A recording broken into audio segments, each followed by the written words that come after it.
Imagine if you got what you want every time. No struggle, no hard work, no challenges, no hard work required.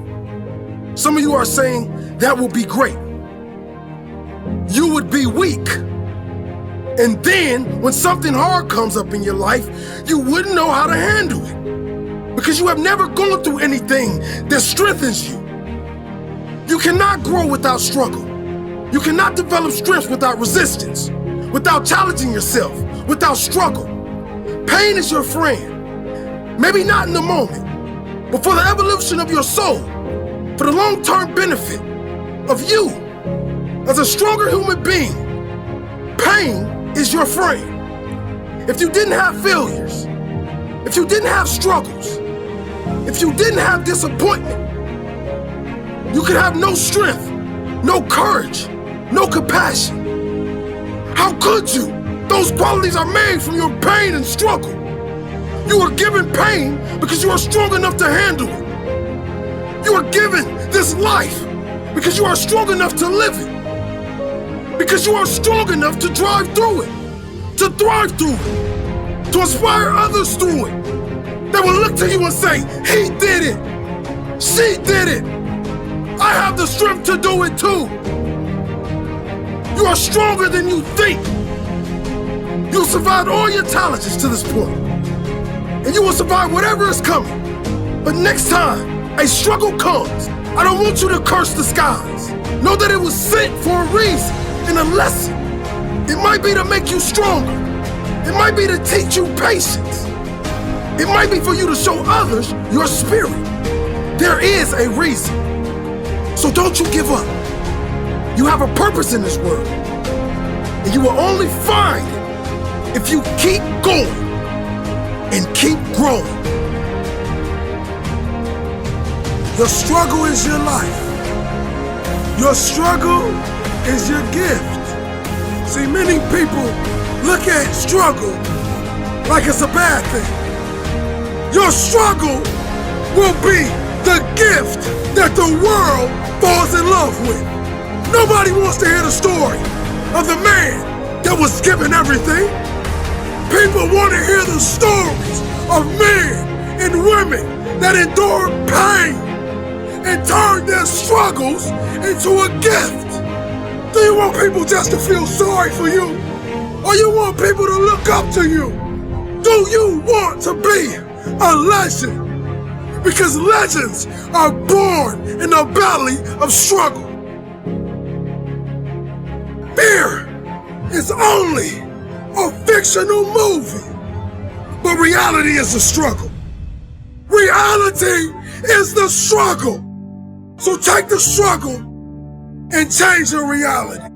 Because the whole time you were thinking that your struggle was holding you back, it was really giving you the tools to become one of the greatest.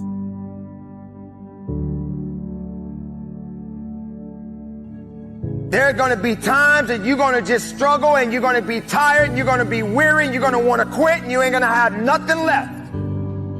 But you still got to carry on.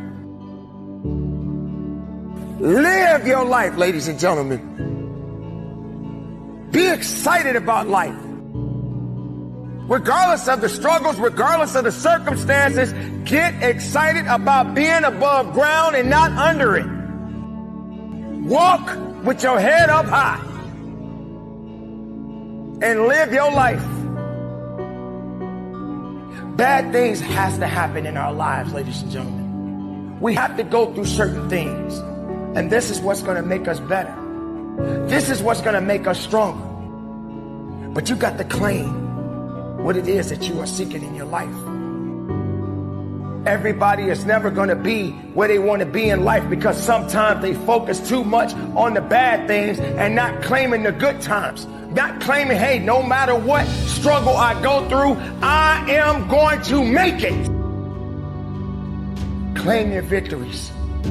Stand on what you believe in. Trust in yourself. Go after your dreams. No matter what rejections that come, you were created for a reason. Now believe in it, claim it, own it, and from the bottom of my heart, conduct your business. What needs to happen, I think that we've come a long way with mental health, but we have a long way to go. And what needs to happen is... Where would you say, how far have we come? When you say we've come a long way. Well, we acknowledge it, but it was not acknowledged in the way that it is now, but I think it needs to be talked about more. I think the more things are talked about, the more comfortable we are, and the more we can understand them. I was feeling this anxiety during the summer, and I felt like I was failing, and I felt like I wasn't being as influential and making as much progress. And whenever I feel depression, whenever I feel those anxieties, because see, depression, it wants to wrap around you like a mummy and begin to kind of like a rope and begin to wrap you up, and the next thing you know, you're in your room and you're isolating and you're in your mind and you feel like, oh, you're a failure. You build things that aren't really built in reality. They're your fears and your struggles, and you're just totally blah. You don't want to get out of bed. Some of you know exactly what I'm talking about. No, it needs to be talked about because it's not just this generation. It's people are realizing more and more that it's an issue. And the more we talk about it, the easier it is for people to be honest with themselves and get the help they need. The most important thing is when you are super down, outside of finding that emotional reasoning for where you are, is to start getting momentum. Because with momentum comes hope, with momentum comes motivation, with momentum comes that feeling that there's a reason for tomorrow. When you're in that place, like, know that where you're at, it is okay that you're there, and now you're gonna need help, and now you're gonna have to set up some daily practices just every day, win a little bit. Not like win your dreams, not like crush through goals, not like be a badass, not like, no, just momentum, man. Win a little bit. How do people get unstuck? Yeah, unstuck is its own art form, and everyone it's a little bit different. For me in my life, I think it had to do with recognizing that I was suffering. I had to start to realize that nothing in my body was feeling good. It wasn't working. And so I had to make changes. And it wasn't even like something I had to convince myself to do. It was more like I was really drawn to finding relief. And so with my patients, I usually try to find that kernel of, you're suffering here, and that's why we're going to make changes so that you're not suffering. And like we said before, each incremental improvement in how someone feels makes it easier to make the next shift.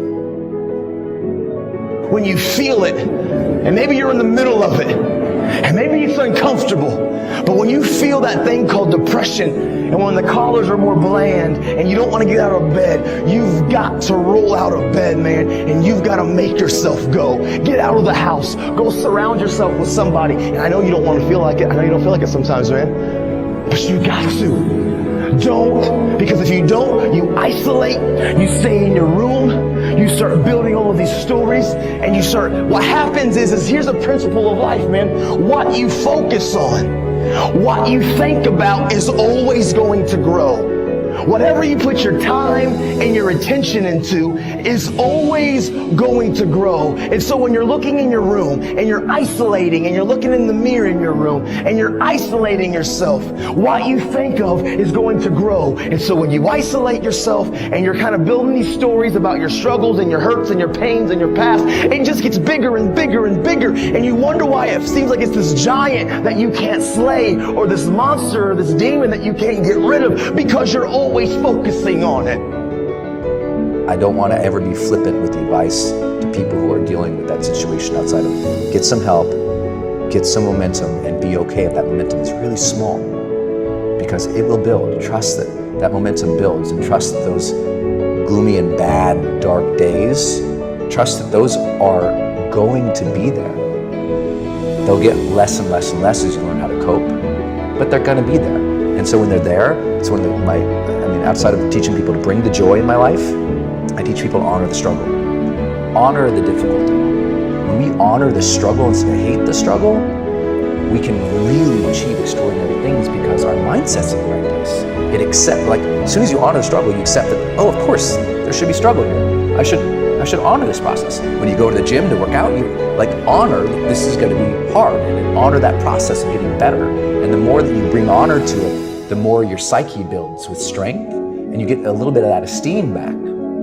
because you see yourself engaging something versus avoiding it and running away.